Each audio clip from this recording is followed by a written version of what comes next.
Pak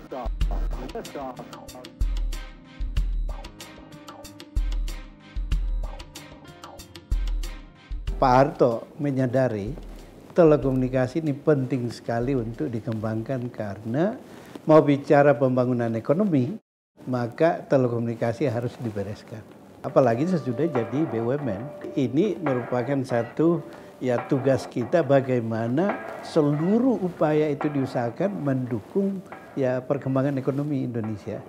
Saya di Indosat waktu itu memang sudah 10 tahun lebih sebagai direktur utama. Terus dipanggil Pak Menteri, almarhum Jenderal Susilo Sudarman. Ini gimana, bersedia nggak untuk masuk ke pegawai negeri? Ya, tapi langsung sebagai sekjen. Ya kan, ini kan langka banget gitu kan. Umumnya kan orang dari bawah 3A, 3 itu dan sebagainya untuk masuk. Ini saya dari non pegawai negeri mau dipegawai negeri kan. Terus saya mengatakan ke Pak Menteri, saya siap Pak untuk Republik gitu. Nah, tapi saya kan bukan pegawai negeri. Oh ternyata ada celah, asal Presiden setuju, maka itu bisa. Nah, saya bilang, wah bagus Pak, saya siap. Nah, tapi kan untuk jadi sekjen, golongannya kan harus minimum 4D. Saya kira juga saya mau dikasih 4D gitu. Tapi ternyata di BKN cuma dikasih 3D. Bayangkan sekjen dikasih pangkat 3D. Pak Menteri bilang, ya gimana? Gajinya cuma segini. Kalau soal gaji itu nanti Tuhan yang cukupkan dan saya juga tabungan sudah ada lah. Karena memang tidak berpikir soal ada duit dan soal itu ya. Ini kesempatan untuk melakukan sesuatu bagi bangsa dan negara.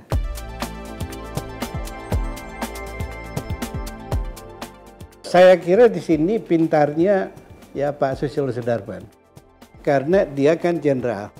Ini pada waktu itu saatnya untuk deregulasi dari pertelekomunikasian.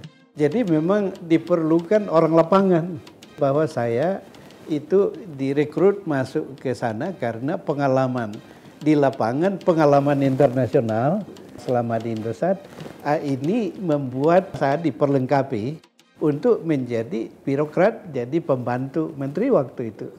Dan di saat-saat itulah betul-betul kita memulai perubahan-perubahan mendasar yang membuat perkembangan itu melejit. Dulu kan monopoli. Kita mulai dari monopoli kemudian duopoli. Sungguhnya Indosat dan Telkom. Tahu-tahu datang mobile communication, handphone itu sudah diregulasi. Siapa dulu pikir bahwa Telkomsel akan lebih besar dari Indosat? Akan lebih besar dari Telkom sendiri. Jadi itu adalah perubahan yang luar biasa. Siapa dulu mikir bahwa sekarang kita bisa ngomong ke luar negeri gratis dengan Skype. Padahal dulu zaman saya di Indosat, satu-satunya orang bilang mahal, tapi gitulah. Karena waktu itu memang masih mahal teknologinya.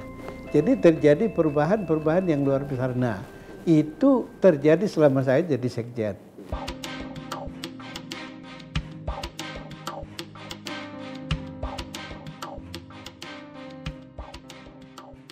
Bagaimana kita mengadakan peraturan-peraturan, bagaimana kita memang mempersiapkan semua infrastruktur yang diperlukan sehingga kalau boleh dikatakan take off itu untuk pembangunan telekomunikasi itu adalah zaman-zaman itu. Sehingga sekarang kita lihat peranan telekomunikasi itu sangat penting bagi perekonomian. Tapi tidak berarti bahwa kita tidak waspada. Kita juga tahu betapa pentingnya telekomunikasi ini untuk misalnya aspek-aspek perminyakan. Betapa pentingnya untuk sungguhnya penerbangan, cuaca dan sebagainya kita alami. Jadi di seluruhnya telekomunikasi itu penting. Baik itu pertahanan dan di sini kita perlu hati-hati kan. Menurut Presiden Soeharto, kita patut gembira mengikuti pandangan yang disampaikan Kepala Negara dan Kepala Pemerintahan mengenai usaha-usaha Indonesia menciptakan angin segar bagi perjalanan GNB. Ini kan baru rame-rame soal sadap menyadap dan sebagainya. Saya ada pengalaman sungguhnya yang sangat unik. Saya memimpin pertemuan besar sekali di Jenewa. Waktu membicarakan mobile communication tahun 93. dihadiri oleh seluruh dunia. Saya jadi chairman, ya, dan bahkan ada berapa ratus menteri dari berbagai negara. Orang berdebat mengenai itu. Kalau ini nanti kan dia sadap menyadap, dan juga kalau kan waktu itu yang baru ada telepon mobile yang seperti koper itu, ya gimana itu lewat bea cukai dan sebagainya. Ya, tapi ya akhirnya kita melihat saat itu saya sebagai chairman mengambil posisi-posisi yang bagus, sehingga ya kita lihat sekarang hasilnya adalah kebebasan bawa handphone ke sana kemari. Ya itu memang konsekuensi dari teknologi.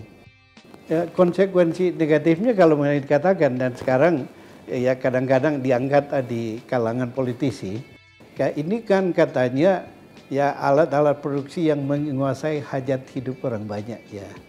Waktu itu kita membuat undang-undang yang dimonopolikan itu adalah basic services perteleponan. Ya terus ya jasa-jasa yang seturunan ya itu kita buka, kita kan mulai dari situ. Tapi sekarang dengan handphone dan sebagainya, dengan Skype dan sebagainya kan sudah sulit berbicara basic service dan value added services. Semua sudah terbuka dan ya itulah teknologi, itulah kemajuan.